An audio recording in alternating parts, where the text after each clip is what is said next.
In this episode, I get to sit down with Jefferson Graham. We're going to talk about safety and theft in photography.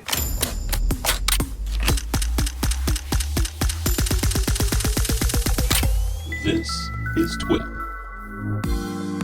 Hey, welcome back to another episode of This Week in Photo. I am your host, Frederick Van Johnson. Today on the show, I have my longtime friend, photographer, journalist, former USA Today reporter, PhotowalkTV founder and host, Mr. Jefferson Graham. Today we're going to talk about some experiences, unfortunate experiences he had while trying to mind his own business in San Francisco with a bunch of expensive photography gear. You can guess where this is going. Jefferson Graham, welcome to the show, man. How's it going? Happy birthday, Frederick. Thank you. Thank you, sir. I'm old enough to drink. How does it feel to be in your 40s? It feels great to be well, let me restate that. It felt great to be in my 40s when I was in my 40s. No, it's good. Thank you. Yeah, we're as Inside Baseball, as we record this is a week before, is it a full week? Yeah, it's 7 days before my birthday, which is on November 28th. Make a note, folks. November 28th, I'm having a birthday. And if all goes well, you'll be watching this episode while I'm in Honolulu celebrating my birthday, probably at a luau or something. So Jefferson is my birthday episode. Thank you, Jefferson. I'm happy to participate. I only wish that I could be participating with you in Honolulu. Dude, ain't nothing but a ticket. You live close to LAX. Just get your butt up to LAX, get on a plane, come on out. We'll fly drones. We'll do underwater, all that stuff. Yeah. Yeah, all the fun stuff. Yeah. Okay. Yeah. All right. Well, let's talk about the not fun stuff, unfortunately. So I got your newsletter, which, by the way, PhotowalkTV, go sign up for this man's newsletter. I get it. I read it religiously every time he publishes an episode or an edition of that. And this last one is why we are here today, because it was about tips and tricks to not get your stuff stolen while in big cities, particularly San Francisco, because you had some unfortunate adventures in San Francisco. Let's dive into that. So set the stage for that first occurrence. I saw it when you first posted. This was like a couple years ago when you first had that first incident where you were shocked and you came away with less gear than you started with. Take us through that adventure. Okay, and first of all, the story has continued because camera thefts continue in San Francisco, and every time there's a camera theft, I write another article, and when I write another article, people reach out, and it just keeps on going because nobody in San Francisco has taken ownership of this and has stood up and said, we have a problem, and we're going to do something about it. And we keep waiting for that to happen. So it was a year and a half ago. It was in 2021. I was doing a project for the folks at Kelby One. And Frederick, you're familiar with Kelby One because you've done projects for them as well. Absolutely. And I was doing a photographer's guide to photographing San Francisco. And my wife was helping me on the shoot. It's 5 o'clock in the afternoon. And I said, one more shot.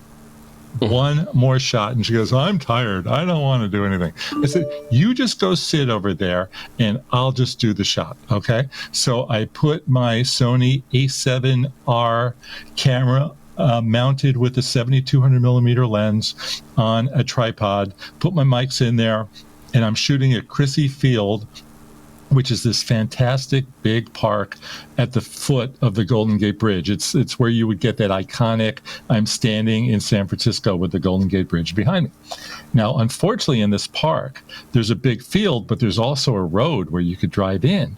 And I had the tripod too close to the road. As I was recording myself, one-man band productions, 70 to 200 millimeter lens, you can imagine how close I was to the camera. Not close enough. So as I was doing this stupid thing near a road, some kid comes running up to me with a big grin on his face, grabs my camera and throws it into the getaway car and drives away, all within 2 seconds, maybe 3. I mean, it all happened very fast. Some good Samaritans took pictures of this. They got the license plate, and I called the cops, and they really didn't care at all about what had happened because it happens to them all the time. I assumed that I was the 5th, 6th, 7th hit of the day.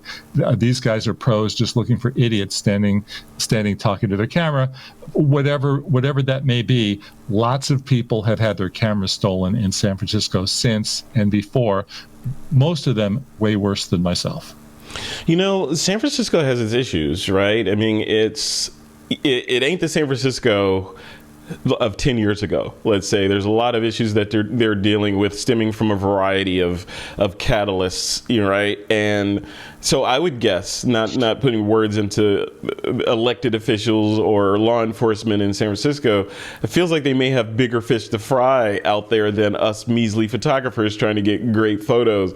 So under that light, I'm like, well, maybe we should avoid that city. But looking at your newsletter, you highlighted a bunch of cool places that you could still go, and you had some guidelines in there for sort of staying safe. It's 2022.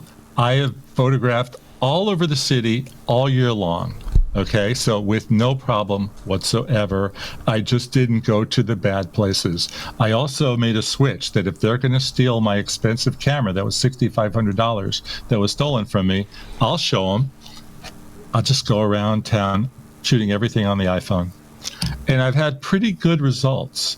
Certainly the video has been almost, if not as good as what I was getting on the Sony. The photos are close. I don't think they're as great, but certainly it's been safer. 3 really bad areas. Okay, the worst is Twin Peaks. Twin Peaks is a section of the city high up a hill, giving you a beautiful overlook of the city. There's no police presence up there whatsoever. There have been a whole bunch of thefts, whether that be camera thefts, whether that be car thefts, whether that be the local TV station was up there doing a piece about the crime in Twin Peaks, and they got robbed while they were live on the air. Oh, my God. Jeez. So I'd stay away from there. Then Palace of the Fine Arts. This is where there was a photographer assault last week. A wedding photographer from Dallas, out of town, was photographing a bride and groom, and 2 thugs came up and attacked him and tried to steal his gear and the backpack. Well, we should talk about the backpack. So no police presence whatsoever. It's just a beautiful area that anybody can walk into and run away from. Those are 2 really bad areas. The other one is Marin Headlands, which is actually in Sausalito. That's where you'll get the best shot of the Golden Gate Bridge. I've been up there. Looking down at it. Yeah, because you're sort of you're facing, I guess, southbound on the west side of the bridge, looking back at the bridge, and that's where you get sort of if you time it right, you get the cloud layer coming over with the bridge sticking through it and all that, right? Yeah. So that area. And you look down at the bridge. Yeah, there was within the last year, there was a guy visiting that did the old, I just stepped out of my car for 30 seconds and I came back and everything was stolen from my car. Now, we're talking multiple laptops, multiple cameras, multiple lenses. What they do tell you in San Francisco is don't leave anything in your car under any circumstances. And I've seen the signs. I've taken pictures of the signs. The signs are very well positioned.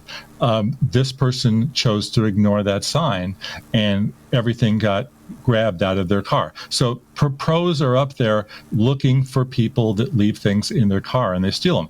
I don't know if you just walked out of the car with the camera on your neck, whether anybody would hit you up there. But I certainly wouldn't leave anything in the car. What does that mean, not leave it in the car, though? I mean, obviously I guess it's not obvious, but obviously I feel like you wouldn't leave anything on the seat because people would break the window and take it off the seat. Leave anything in the car. Not in the trunk? Anything in the car. No. Really? Oh, wow. Well, first of all, I'm guilty of that. I'm totally guilty. Wait, do you have a hatchback? No, my car is a trunk. Okay, I have a trunk too. Most people, because I've looked, most people have hatchbacks. Mm-hmm. It's a real easy hit and just grab everything and run away. Oh, wow. Right? Wow. So those are the three areas. Now, I have photographed in North Beach, in Chinatown, Mission District, Financial District, Ferry Building, Fisherman's Wharf. I have photographed all over San Francisco all year and have had no problem whatsoever. But let's remind people that when the photographer uniform is out and doing his or her thing, there's a $5,000 camera around their neck, a $2,500 camera and a $2,500 lens, roughly, right? Maybe we're talking a $2,000 camera and a $1,000 lens. Maybe it's a $1,500 lens, but you get the idea. And most photographers, when they're out on a job, have two of them. So they're at $10,000. And then they have the backpack, which has more stuff. So it just makes it's easier than going to a bank. You just go over to them, steal their stuff, and run away. The cops don't care. The DA, here's the blame game. The cops say, I'm not going to bother arresting anybody because the DA won't prosecute. The DA says, I won't prosecute because the cops won't arrest them. And the mayor says, it's not my fault, it's their fault. And everybody goes in a big circle. Meanwhile, there's a black eye on the city. Yeah. I wonder, and that's a lot, right? So the other side of it is people may be thinking, okay, so they steal my thing.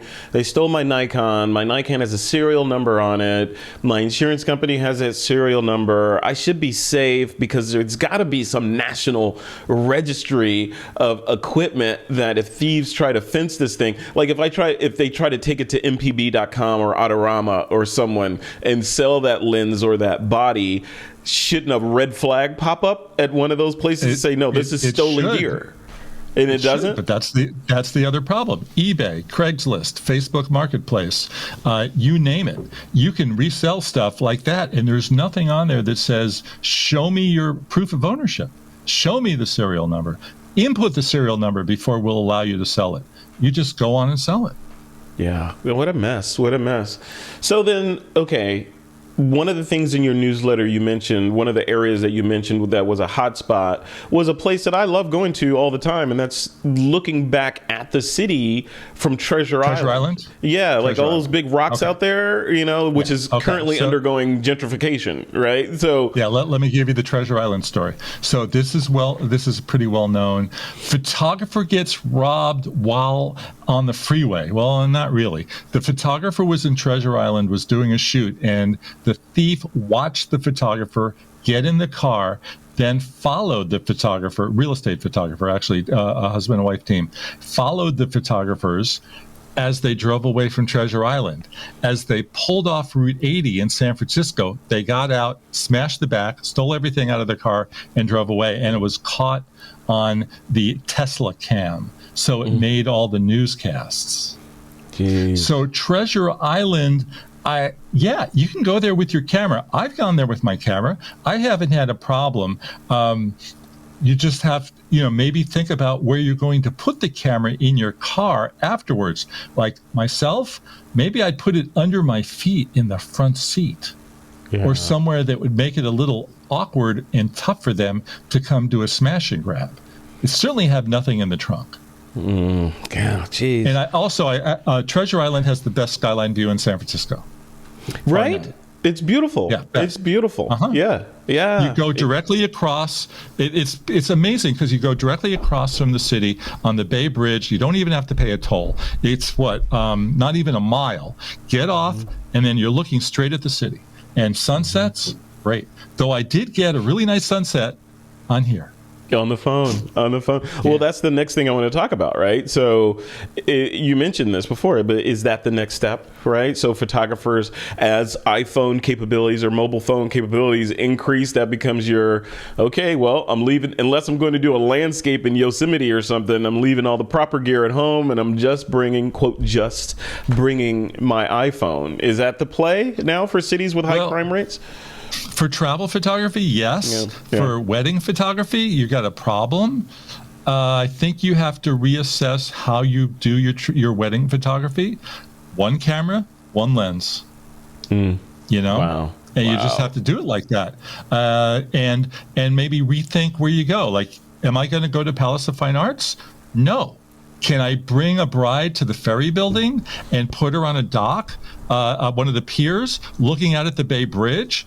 Yes. I would go to places where there's lots and lots of people and where there's you can't do a getaway car. You can't do a getaway car from the ferry building really easily. The traffic is too intense, but it's still gorgeous. Yeah. Yeah. Well, now it's risk, right? So now it makes those photos that you capture even more valuable because you're like, you know what? I could have got ganked while I was out there getting this great image, but I didn't, and I walked away with all my gear and this image. So, other than not shooting, Jefferson, what are some things that photographers can do to protect themselves, if any? So, just be smart. Don't put your stuff in the trunk. You know, if you can, shoot it with an iPhone versus your Nikon Z9. Like, what, you know? Are there any other things? It's actually funny because I was in San Francisco in October, and I decided that I would bring my drone with me. And as I started driving, I said, "Oh no, what am I going to do? I can't pull over anywhere." Because the way I work is I drive to San Francisco and I go straight to the hotel and I pull everything out and I put it in the room. But then I checked out of the room and I had a day to kill. So I was doing some stuff and I was and how do I deal with the fact I also brought a laptop and I can't put it in the car? I can't do anything. So what do I do? So I actually, I drove to my cousin's house in Walnut Creek and dumped everything there and then drove into the city. That's what I had to do. But what would I do if I was going to Seattle, Chicago, New York? I would just learn to pack lightly. I would bring one camera and one lens. You know, there were great photographers in the 1930s and 1940s and 1950s who had their new Leica with a 50 millimeter lens, and that's all they had. And they made it work, right? Yeah. Well, you do what you can with what you have. We have to rethink. Yeah. Wow. You know, I actually get 3 lenses on this iPhone. Yeah, I have ultra wide, wide, and telephoto. Can you though? You know, you're talking about those moment lenses, right? And no, the 3 lenses on the back. Oh, the built-in ones. Yes. Okay, the built-in ones. Yes. I have 3 lenses. Sure. Yeah, and I have nothing against moments. Forget about. I have nothing against Moment. I think Moment was great, and Moment people feel free to reach out to me. I've bought some of your gear, the anamorphic glass and all that stuff. But it just feels counterintuitive to me putting a third-party piece of glass over the precision optics engineered by $1 trillion company. I agree with you. Multi-trillion dollars. Sorry. I have a story for you. So I did a portrait shoot a few weeks ago in Manhattan Beach Pier, the beach. I live near the beach, and I did a whole bunch of family portraits for a real estate agent who was doing a thank you to his clients, and I shot them under the pier on my Sony, and I had this big white sky, and I go, that's kind of yucky. I think I'll take a shot on my iPhone 14 and see what it looks like. And all of a sudden, I had a blue sky. Because it was fake. But, when you take a picture on the iPhone, there are 15 multiple exposures. And that's how I got the blue sky. And it looked better even though it was fake. And when I showed it to the client, they were like, hey, blue sky, beach, looks wonderful. They don't know. They don't know that it's really a white sky. They know that they're seeing a blue sky, and that's what they want to see. And so they were happier with my smartphone pic than what I was getting on my $2,000 Sony. Wow. Yeah. And that's the thing. So you and I have talked about this before. I think the last time I had you on, we talked about the evolution of mobile and the quality, but yet it's being hamstrung and held back by what I call theater, right? Because who are you to show up and, presume that you're doing or put on that you're doing professional level photography with a mobile device that I have, probably a better one in my pocket? Why am I going to give you $5,000 or $10,000 when I have the same gear? Therefore, you got to show up with your Z9 or your Canon, whatever, your Sony, whatever, with the big glass just to show that, hey, I'm better. My images are going to be better than what you can produce. How close are we to the end of that? Right? Is there end in sight are people going to age out of that thinking, As a pro photographer who does events, I did an event last week. Had I waltzed in with an iPhone to shoot their party, I don't think, well, first of all, the pictures wouldn't have been any good. Second of all, I don't think they would have been happy. Now, I did pictures on my Sony. It was wonderful. I used my bounce flash. It really came in handy. And that's the big drawback on shooting on the iPhone. You don't have lighting. You know, you can do little LED lights, and it doesn't do very much. Now, I don't know if you're familiar with the photographer Russell Brown, who works for Adobe. And I know Russell. Russell Preston Brown. He does amazing work. He's the best iPhone photographer I've ever seen. Yeah, and he does lighting with the Pro Photo flash, which will, I think if you snap the shutter in their app, the flash will go off. And but it's also $1,000 flash. I mean, I wanted to go buy it, but $1,000 for an iPhone flash is a little steep for my tastes. I don't know about you. Yeah. But hey, Black Friday's coming up, and Christmas is coming up, and I'll, But anyway, and my birthday, Jefferson. Just saying. Yes, and my birthday. Okay. Yeah, that's right. Okay.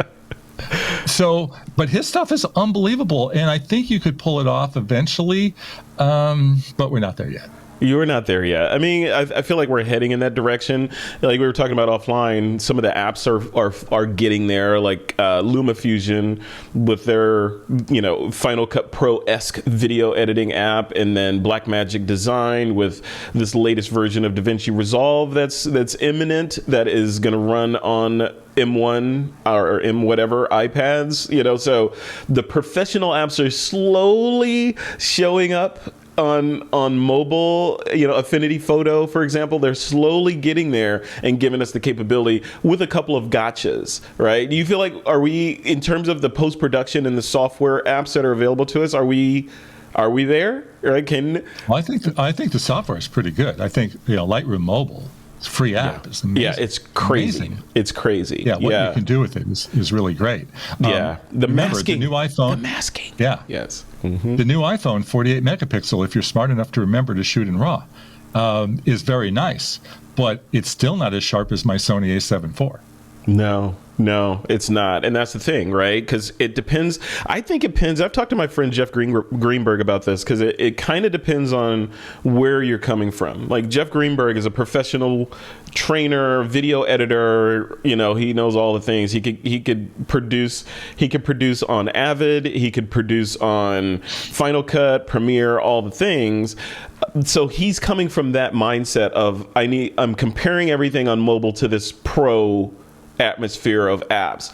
If you're not coming from that, this is an embarrassment of riches and capabilities that you have, because you're not comparing it to, well, I can do all these other things. You're coming to it from I want to make a short film about I have an iPad or an iPhone, some decent audio. I'm going to shoot in the daytime or use the low light features of the iPhone or whatever. I'm going to tell my story. You can make something that's amazing, right? But when you start comparing to high-end NLEs, that's when it starts breaking down. Do you agree with that? Let's compare the iPhone to a Leica from the 1940s. Yeah. How much higher resolution do you have? I mean, way more resolution. Oh, yeah. Oh, right? Yeah. Right. Absolutely. I mean, I grew up on a Pentax Spotmatic. I grew up on shooting Tri-X pushed to 1600 that was all dots. I mean, what I have today is no comparison. I mean, it's night and day. So you get great stuff. Again, if you hire me to do a portrait shoot in San Francisco, I will get awesome photos on the iPhone, and let's go out and prove it. I'll meet you out there, and we'll do some pretty awesome photos. You want to do a showdown? We should do a showdown. We'll do a showdown, the whole 9 yards. I'll be there when you get back. Yeah, I know exactly where we're gonna do it. I want tumbleweeds, or at least old newspapers blowing across the street. Jefferson Graham in the distance with the sun setting behind him. Me on this side, and we're that's how we started with our Clint Eastwood music or something. Yeah, my favorite day to drive to San Francisco from Los Angeles is January 1st, because there are no trucks on Route 5. Oh, wow! Okay. I'll leave at 6 and I'll meet you for lunch. All right. Well, take us home. Let's end this with, and I think I've been asking this, and you've answered it several times, but you're packing your bag. Okay, here's a real world example, Jefferson Graham. Uh-huh. You are going to Paris which you just came back from. You're right. Mm-hmm. Yeah, you just came back from. When you go to Paris, which for many of us Americans, it is like the trip of a lifetime. You don't know when you're going to get back, if ever. So you got to prepare for that. So you're looking at your bed and laying all your stuff out. You're like, okay, I might go to dinner, so I need these pants, or the Eiffel Tower. Maybe I need a wide angle lens. I want to do these. So you bring all the gear. Right? Or do you? So what did you do? What did you do when you went to Paris? What did you bring? First of all, a multiple. Yeah. I brought 3 iPhones. Nice. Okay. I brought the Why? Insta360. Well, because I have them. Okay. Because you may be out shooting and then you run out of juice, and then there's the other one that's all charged. Or you're doing multiple time lapses, or you're doing a time lapse and you're doing portraits. I mean, why not? Because there's flexibility. Sure. Yeah. I brought the X3, the Insta360 X3 camera, and the Insta360 X2 because I have them, and they're about yay big, right? Yeah. And one is charged and has an empty memory card, and the other one is empty and is charged. And if I run out on that one, I'll switch to the other one. I brought the GoPro, the new one, but I barely used it. No knock on that, but I just didn't use it much. I brought my mics. My microphones, and I brought my selfie stick. And that's it. You didn't bring no mirrorless, no DSLRs, nothing. I brought my Sony RX10 IV, which is my favorite Sony camera. If you're familiar with it, it has a 24 millimeter to 600 millimeter built-in lens. It has a 1-inch chip. It's not as sharp as the A7 series, but it has this 24 to 600 millimeter lens, and it's a killer lens, and you get great close-ups. And I didn't bring it around very much. I took it out a few times, but because of the hours that I was spending shooting, I didn't want to drag it with me all day because it's a heavy camera. So, okay, you're back now.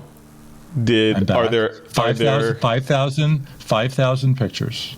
5,000 pictures. So did you find yourself wanting at any point when you're out wandering around the city, like, man, I really wish I had brought that 50, or my 24 to 70 would have just been great right now, but I don't have it, so I got to make do with this stuff. Did you have any of those situations, or did you feel liberated? I missed my A7. I missed holding a camera in my hand.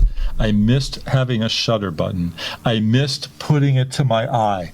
I missed, is that in focus? Let me zoom in on the viewfinder and find out. I missed that. And I missed that it would have been sharper. Yeah.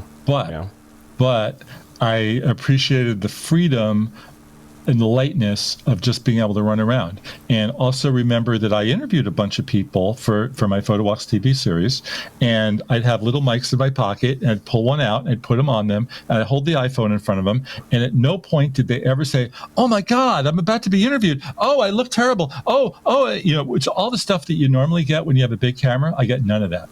Oh, interesting. I never considered that. Yeah. When we talk about iPhone or mobile phone photography, it's usually, you can get comparable shots, and you're not going to get harassed because you're not pulling out a quote professional camera. You're typically not using a tripod, although you can. But I never heard it from the perspective of dropping people's sort of barriers of being photographed professionally because you don't have this big mirrorless or proper professional camera. You're shooting with the same thing that they have, so you drop their guard a little bit. That's really interesting. Yeah, and all the way full circle. Frederick and I had been kicked out of a restaurant where we tried to do an interview there because they saw a big tripod and a big black camera. Now, if we did it today, I'd be sitting there with my little selfie stick in front of him, and they wouldn't have said a word. They wouldn't have said a word, yeah. And that was in Manhattan Beach, right? That was, Mm-hmm. Wow. I remember that. I remember that scene. Just set the stage. So this is when Jefferson was with USA Today, and I was with Adobe, and I was on press tour showing this guy. I think was it Lightroom 3 or Lightroom 3, right? and I was demoing. We're going to do it on camera and talk about it. And, you know, I was going to do the whole marketing guide thing. We're set up in this restaurant, getting ready to go. And I see out of the corner over there some woman looking kind of nervous, looking at us. And then she got the nerve to come over and talk to us. And she's like, you guys can't do that in here. Yeah, we need a fee. Yeah, we need some money for you. And we just did. We ended up doing it on the street somewhere, right? I think we did it outside. Yeah, and it came out great. It was perfect. Yeah. But yeah, you're right. Today, here's a mic. Here's your DJI mic or your Rode Go mic. Boom, clip that on you. Talk. That's it. And perfect video, 4K, perfect audio. Everybody's happy, right? Yeah, and I could shoot slow mo. I could shoot time lapse. I mean, all sorts of things that I can do. Yeah. Well, take us home, Jefferson. What are you working on now? What are your projects that are keeping you up? I have this episode shot in Paris of Photowalks TV. I'm starting off with the hits. The best places to photograph the Eiffel Tower and the Arc de Triomphe and the hidden bridges and some of the great stuff. And that'll be the first episode, December 3rd, followed by a guide to one of the great neighborhoods that most people hopefully don't know about, Rue Claire. And we're going to go to Montmartre. My pronunciation is terrible, so I'm sorry about that. Montmartre, I think it's called. We're going to go there as well. And then we're going to go to Lyon and Avignon. And that's for the next several weeks for a new series of episodes brought to us by our friends at SmugMug.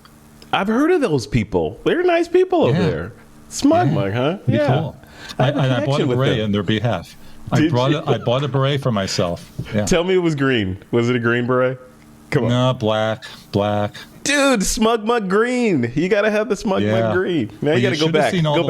You should have seen all the ladies with their red berets. There were a lot of them.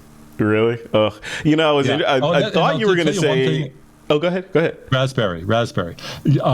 Prince. One of the things that's really interesting is they get up really early in Paris and they go stand in front of the Eiffel Tower at 7 o'clock in the morning in their wedding dress on a Tuesday and Wednesday and Thursday. I got a big kick out of this. And just doing all the selfie poses. And then they go out into the street right in front of the Eiffel Tower where cars are going by on both sides. And they stand in the middle of the street so they can get their picture in front of the Eiffel Tower. And nobody cares. It's hilarious. That actually sounds interesting, especially if you do like a long exposure, wedding dress, you know, good lighting, you know, that's interesting. I thought you were going to tell me when you got back, because you know, as we were joking about before we started recording, you have sort of taken on the moniker as the protector of photographers from stolen gear, you know, based on your experiences. I thought you were going to come back from Paris and with a story of someone stole something, because the Eiffel Tower is notorious for having grifters and pickpockets come and run their little scams on you, like, hey, would you donate to this, while another one's lifting your stuff behind you. I had so many of them. Many of them. Speak English? No. Come on, I know you do. No. And just kept on walking because they really want to talk. But I'm holding my camera and my selfie stick in my hand, so it's kind of hard for them to pick my pocket. Yeah. Ugh.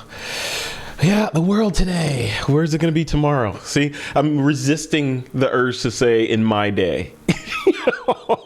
In my day, we could shoot anywhere we wanted to and no one cared. That's right. Yeah. Hey, Jefferson, where is Photowalks TV located? What's the URL if people want to go subscribe? YouTube.com/PhotowalkTV. Check out the website, PhotowalkTV.com, and that newsletter that Frederick told you all about. Do me a favor, please subscribe, jeffersongraham.substack.com. Love it. All right, my friend, we will leave it right there. Thank you for coming on. Thanks for, in such short notice. You're probably still unpacking. Are you finished unpacking yet? Are you that person? I unpacked a long time ago. I've been editing the whole time. You know what that's like. I know what that's like, yeah. I'll be editing this before I hop on that plane to Hawaii. All right, Have a great time in Hawaii.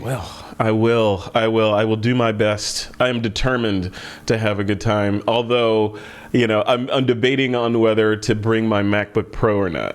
So I left mine at home for this trip, but I missed it. I did. Yeah, see, that's the thing. It's like, like the military and Boy Scouts, the saying is it's better to, you know, have it and not need it than need it and not have it, right? But that leads to a bag full of gear. So you gotta find a happy medium in there. unless you've gotten really good at editing on the iPad, you might be in a situation where you might have to edit some audio. Yeah, no, and I'm okay editing. Nothing long form. Like, I would consider this discussion long form. Shorter things, 15 minutes, that's fine on an iPad for me.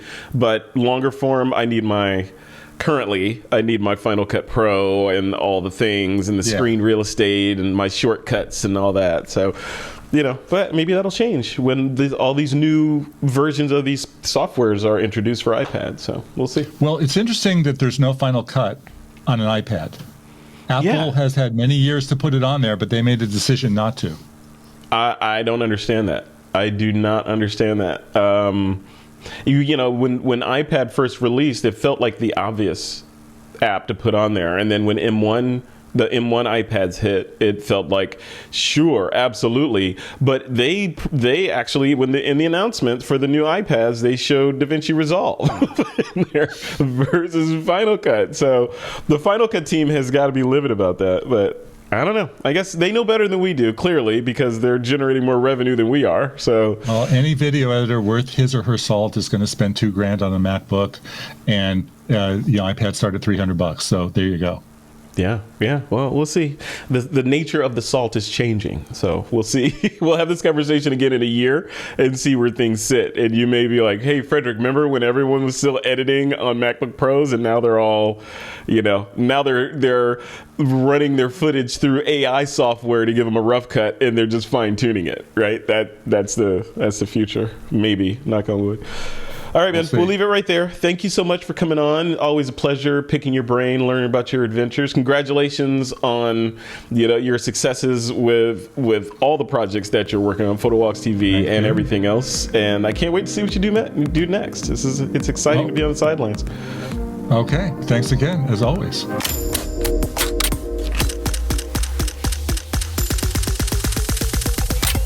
This is TWiP.